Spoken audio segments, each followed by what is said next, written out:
few things in each of these sessions and take you on a bit of a journey. I handed out these flyers at everybody's table here, and I want to set the foundation of something. And like I said, we can go in a lot of different directions with this. So I just kind of want to lead you down a journey and then ask you some questions to provoke some thought amongst yourselves, okay? But when I hand out this flyer here, it says here, there's these 4 check marks here. And I'd like to know, by a show of hands, who is in favor of stabilizing the global economy? Wouldn't it be nice if we didn't have to wake up in the morning and find out that Greece, their currency just went out the window? Okay. Who is in favor of lowering the government debts? Wouldn't that be fantastic, right? And who is in favor of lowering or possibly even eliminating taxation? Okay. And last one, ending poverty. Wouldn't that be nice? So we didn't have to wake up and worry about having to feed people and shelter people who, for whatever reasons, find themselves unable to take care for themselves. As an author, my hope is that you will buy the book. But I'm going to bring, I have a few here if anybody wants to. I'll sell them to you guys at a discount, $15, and I'll have more next week as well. But the relevance and importance of the book is key here. So let's go through a few more questions here, just to get thought stimulated. And I'll trust you to just rein me in here as we get closer to time. Okay, so the book deals with the history of money, and it deals with the contemporary implementation of our monetary policies and how this has an impact in the world. And we turn on the news, we watch the things that happen in Baltimore, and every one of these issues, or many of these issues, have some relationship to money, okay? People down there rioting, complaining that they're at the low end of the spectrum, people not having choice as to where they send their kids to school. It appears to be a problem of not enough money to go around, okay? One of the things that I assert, or what I discovered in developing my book, is that we as a culture around the world have a lot of flawed thinking about money that actually messes ourselves up. It's unhealthy for ourselves. It's unhealthy for our entire existence as a country and people. I'd like to ask a few questions here. Who here would be interested in seeing the U.S. dollar fail? Is there anyone who could raise their hand and say, I'd like the U.S. dollar to fail? Okay. Well, I'm not even going to ask why. All right, that's fascinating. But, well, we got one guy out of a room of maybe, 25, 30 people? Okay. Who can you think of outside of this room that might want the U.S. dollar to fail? Maybe there's a few rogue countries. Everyone else, okay? Possibly. But the reality of the situation is that even our enemies like Iran and China are heavily vested in the U.S. dollar actually sustaining its value.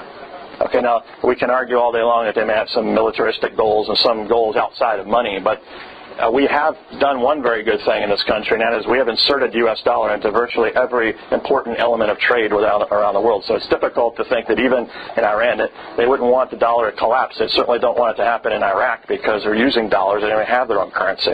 Okay, so there may be a few people out there, but my point is that I think that we would agree that the majority of peace-loving people in the world, whoever that may be, is not interested in seeing the U.S. dollar fail. Let me ask you this question. Why is gold worth so much? Value we attach to it. The value that we attach to it. It's beautiful. The value that we attach to it. Nobody in this room needs gold, as far as I know, in order to survive. I don't wake up in the morning and brush my teeth with gold. I don't have gold cups. In other words, gold is a material that we don't need in order to survive, but yet, by agreement, by idea, somewhere along the line in human history, we've come to value it. We look at it, well, there's not a lot of it to go around. Well, but we don't need it to live. I mean, why isn't water more valuable than gold? We need that to live, okay? Eric, listen, man, you got to get in a room full of ladies who make that statement. They'll run you out. Yeah. Okay, so the value that we assign to it. So, as you pointed out so eloquently, really the value of any currency, whether it's going to be some commodity like gold, commodity-based currency, or the U.S. dollar, or Bitcoin, which is a new virtual currency you may have heard.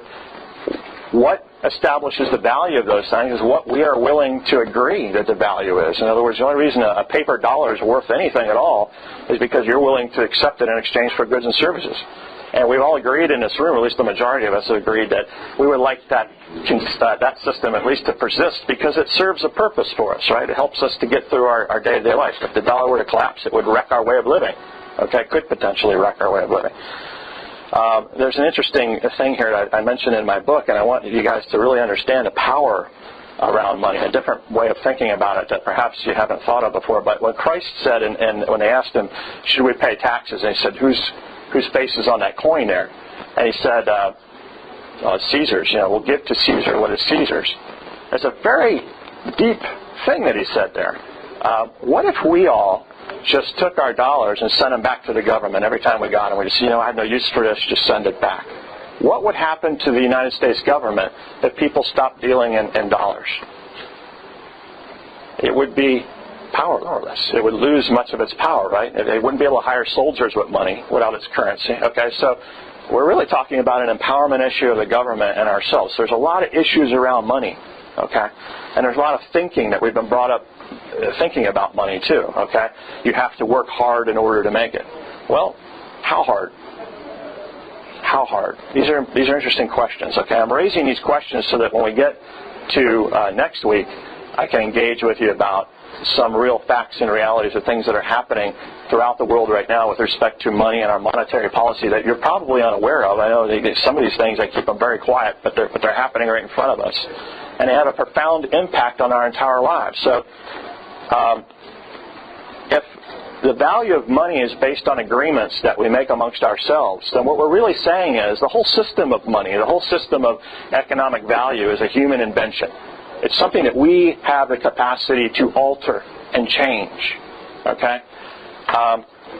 Nowadays, you see people, especially in this whole incident that happened in Baltimore, whenever they have these kind of problems of economic disparity, one of the fun things that people love to do is they love to try to go to the government and say, hey, we need you to fix this problem, fix this problem. Well, I think many of us in this room can acknowledge that we tend to go to the wrong places for the wrong things. Government was designed to govern. I printed out the definition of to govern here, and it says to rule over by authority, to exercise directing or restraining influence or guide, to hold in check and control, to serve as a constitute for law. It doesn't say anything in there about creating anything.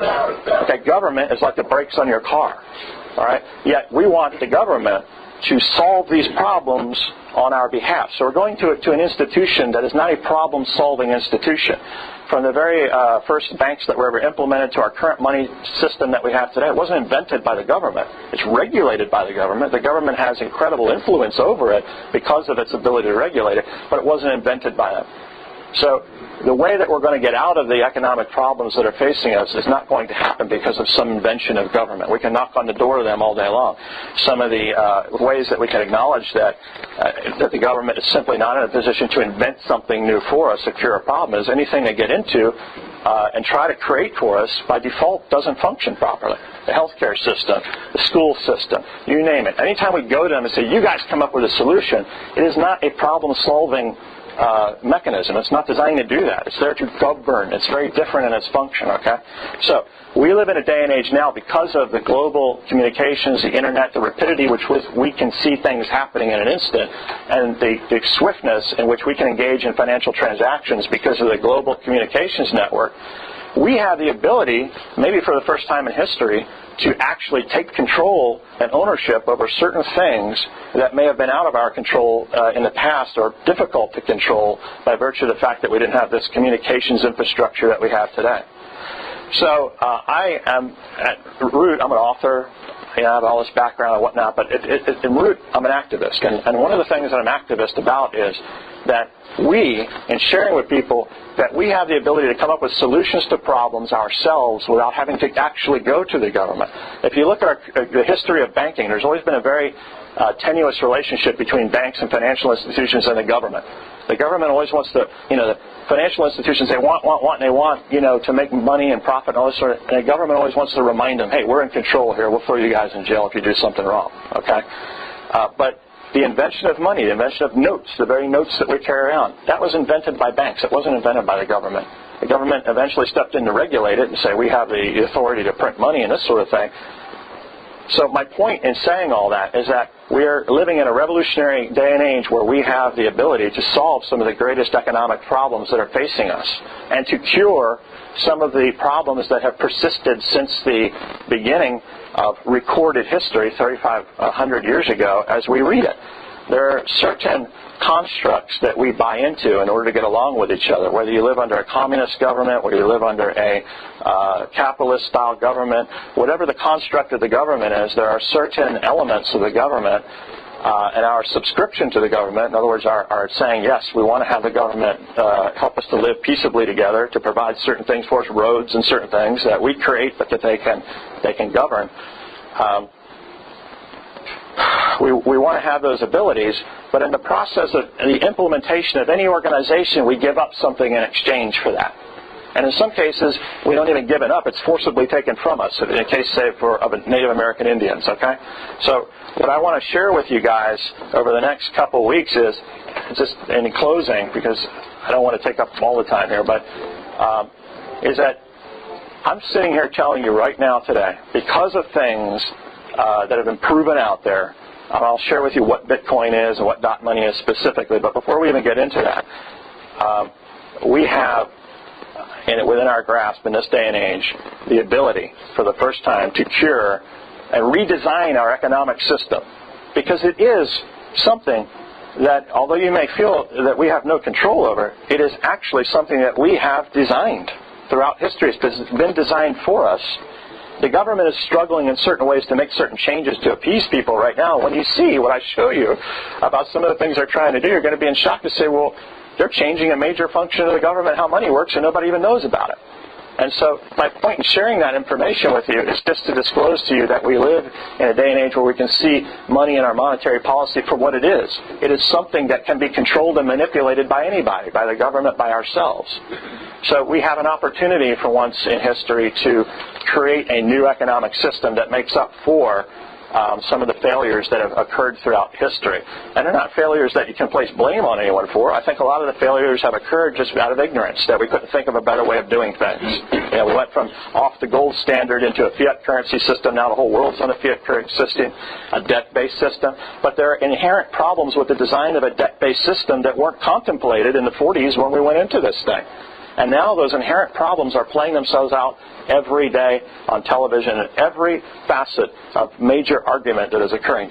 There's not enough money in the world. So the next time we get together next week, I want to share with you what some of the actual problems facing us are compared to what we're being told, regurgitated on the news.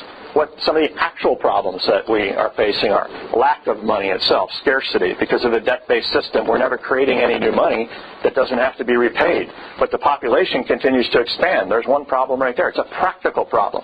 There's simply not enough money in circulation to service all the users of money, something that maybe you never considered before. It's not a matter of saying, let's go out and print up more money, because under the current construct, that has consequences. But if we were to change things slightly from where they are now, we could get to a place where there is enough to go around for everybody. And it's not just giving a free handout to, I'm not talking about communism or taxing people. There's a way of doing it where it should have been done in the first place. We can realize that now from the mistakes that have been made in the past. And guess what? I'm here to tell you it's getting ready to happen whether you like it or not, because people like me and other people that are already out there creating new currencies are going to make it happen.